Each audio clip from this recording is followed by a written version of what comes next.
So here's something wild. Picture a land that decided it wanted absolutely ought to do with the exterior universe. Indeed, like, they literally shut their borders to everyone. No foreigner allowed in. No citizens permit out. And this was some antediluvian chronicle thing. This actually happened in Japan, starting in the 1600s and last over 250 years. Fast forward to today, Japan welcomes more than 30 million international visitors every year. Importantly, it's one of the most technologically advanced places on Earth. So how does a country go from full isolation to become a global fireball? What happened that altered everything? Interestingly, this is the thorough story of Japan's unbelievable travel. Here's the deal. Okay, so citizenry have been living in Nippon for close to 40,000 years. Yeah, that's way before pyramids, before writing, before pretty much anything we think of as civilization. Definitely, the number one settlers really walked there from mainland Asia. Plus, you might be wondering how they walked to an island. Often, well, during the Ice Ages, sea degree were way lower than today. Without question, there were actual soil bridges connecting Japan to the Asiatic continent. These pioneers could just walk across, and they bring some pretty useful knowledge with them. They knew how to grow rice, work with metals like bronze and iron, and make pottery. These weren't just handy skills. They were the foundation for permanent settlements and eventually organized governments. By the Third 1C, something big happened. A bunch of small groups in southern Nippon came together under one central power in the Yamato area. This was Japan's first real number government construction, led by a monarch called the Emperor. Plus, here's something cool. This position still exists today. Truth is, Japan has the old continuous hereditary monarchy in the world. Think about that for a second. Now, Japan didn't develop in isolation from the rest of Asia. Far from it. Continental influences shaped Japanese civilization in huge ways. In 552, essentially Buddhistic missionaries from the Korean realm of Beach showed up in Japan. They weren't just bringing a religion, they bring architecture, art, philosophy, and writing systems. Buddhism fundamentally transformed Japanese civilization. Then in 645, Japanese leadership looked at Tang Dynasty China and thought, okay, they've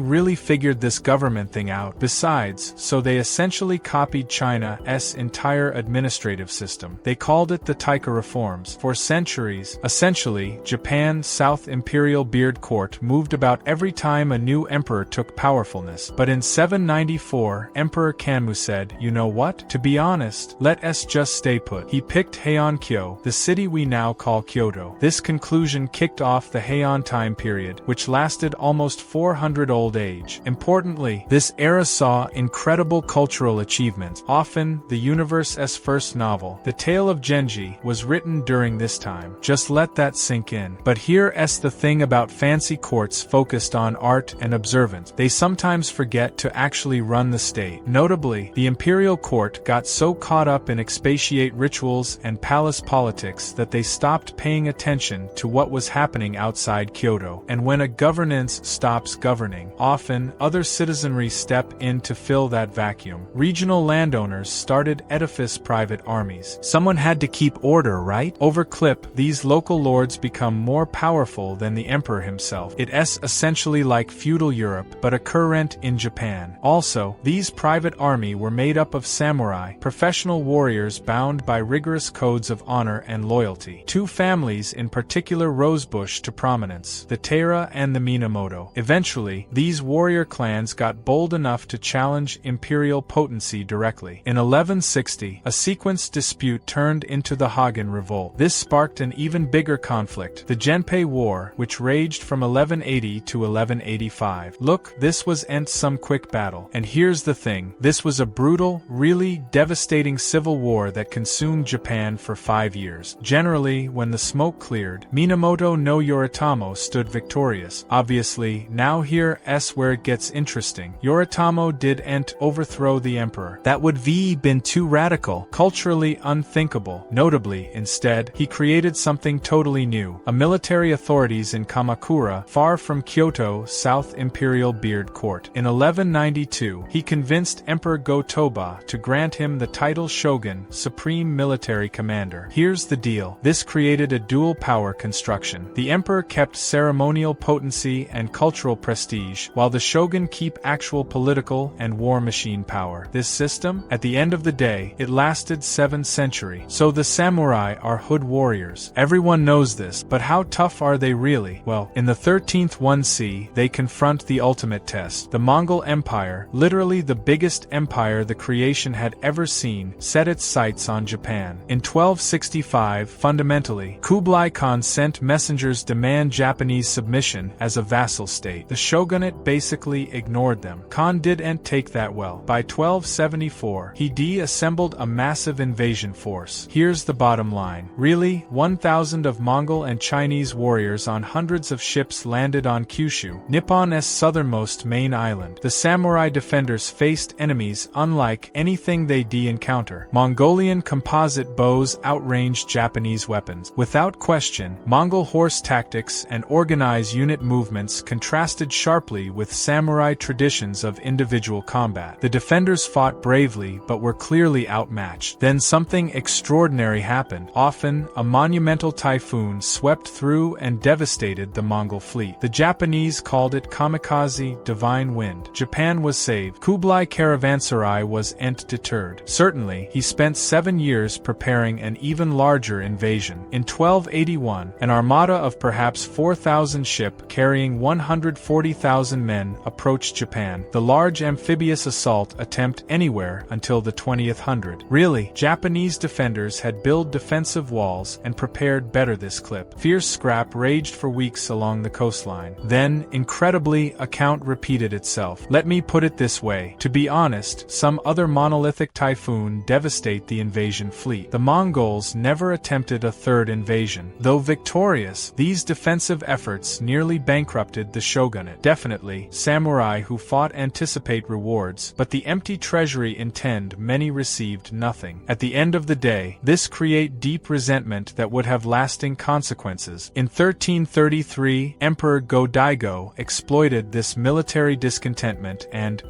established a useful coup, temporarily restoring direct imperial normal. But by 1338, one of his own generals, Ashikaga Takauji, had overthrown him and re-established the shogunate under his family's control. The Ashikaga shogunate exercised far weaker central control than its predecessor. Real power resided with regional warlords, the daimyo, who governed their domains with increasing independence. These lords constantly maneuvered for advantage, forming alliances and betraying former allies when it suited them. This unstable situation exploded into clear war in 1467 with the Unin War. What started out as a succession dispute quickly drew in daimyo from crossways Japan, each pursuing their own ambition. The fighting devastated Kyoto and in effect destroyed any stay on primary authority. When the war ended in 1477, Japan had fragmented into heaps of independent domains. This period of time became known as Sengoku Jidai, the age of warring states, and it would continue for more than 100. Definitely, this era of constant warfare drove remarkable war machine innovation. Ninja emerged as specialists in espionage and assassination. Here's why this matters. Buddhist warrior monks called Sohei formed their own military forces. Indeed, castles evolved from simple wooden structures into elaborate rock fortresses. In 1543, everything changed. Interestingly, 3 Portuguese dealers aboard a Chinese merchandiser vessel reached Tanegashima, a small island south of Kyushu. They were the #1 Europeans to set foot in Japan, and they brought something that would revolutionize Japanese warfare: firearms. Japanese swordsmiths Chop reverse-engineered these arquebuses and started producing copies. Within just 2 decades, Japan possessed more firearms than most European nations. What's more, daimyo who embraced this new technology gained huge advantage over conservative rivals who dismissed guns as dishonorable. The Portuguese also brought Christianity. Jesuit missionaries, notably Francis Xavier, began proselytizing with important success. Christianity proffers spiritual comfort during chaotic times, and conversion sometimes brought practical benefits. Portuguese dealer gave preferential treatment to Christian daimyo, selling them better weapons at favorable prices. Think about it this way. One daimyo who recognized the strategic value of both peace and Portuguese support was Oda Nobunaga. Different most samurai who prized somebody's sword combat, Nobunaga organized his forces along more Bodoni lines. Obviously, Firstly, he trained large units of common PS soldiers to use firearms in coordinated volleys that could devastate cavalry charges. Utilize these inventive tactic and his own strategic brilliance, Nobunaga began conquering rival district, systematically reunifying Nippon. As threats to centralized potency, he besides dealt ruthlessly with Buddhist military organizations, which he viewed. By 1582, he controlled roughly half of Nippon and seemed poised to thorough reunification. Then suddenly, one of his own generals betrayed and ambushed him. On top of that, surrounded with no hope of escape, Nobunaga committed ritual suicide. His most talented subordinate, Toyotomi Hideyoshi, immediately moved to avenge his master and complete his mission. Hideyoshi represents something unusual in Nipponese history. He'd been born a peasant, rising through pure ability to become a general and then a daimyo. Sometimes, his humble origins meant he could claim the shōgun rubric, which require aristocratic lineage. Sometimes, instead, he ruled as imperial beard regent and chancellor, wielding absolute powerfulness under different titles. Honestly, by 1590, Hideyoshi had completed what Nobunaga began: bring all of Japan under unified control for the number one clip in over a century. Naturally, he even attempted to expand beyond Japan's shores, launching two massive invasions of Korea in the 1590s with the ultimate goal of conquering Ming China. Both ultimately failed, but they demonstrated Japan's war machine strength. The truth is, Hideyoshi designated his young son as successor and asked 5 powerful daimyo to serve as regents. When Hideyoshi died in 1598, these trustees straightaway began maneuvering against each other, but the most ambitious was Tokugawa Ieyasu. The conflict culminated in October 1600 at Sekigahara, one of the most consequential battles in Japanese story. Over 160,000 warriors clashed in a struggle that would determine Nippon's future. The battle began poorly for Ieyasu. Then several daimyo who promised to fight against him abruptly switched sides mid-battle, attacking their former allies. This betrayal turned out decisive. Ieyasu won a crushing triumph. Basically, within 3 years, the emperor granted him the shōgun rubric, establishing the Tokugawa shogunate that would rule Nippon for the side-by-side 268 years. Tokugawa Ieyasu and his successors established an outstandingly stable political scheme. The dictatorship retained direct control over perhaps a quarter of Nippon's territory, including all major cities. The remaining land was divided among daimyo families, who owed absolute loyalty to the shogun. To ensure this trueness, the Tokugawa implemented the Sankin-kotai scheme. On top of that, daimyo had to spend alternating years in Edo, modern Tokyo, serving the shogun, while their families remained there permanently as hostages. This prevented rebellions while besides draining daimyo resources through the tremendous expense of maintaining dual residences. Without question, but the Tokugawa rulers viewed Christianity with increased suspicion. The religion learned that loyalty to God superseded loyalty to earthly rulers, a concept fundamentally jeopardized to shogunal dominance. European nation had used Christianity to justify colonizing the Philippines and other Asian territory. Sometimes, starting in 1614, the government began persecuting Christians, executing missioner and forcing converts to renounce their faith. Without question, in 1637, Christian provincial in Shimabara set up a desperate rebellion. Actually, the shogunate crushed this uprising brutally, slaughtering over 30,000 rebels.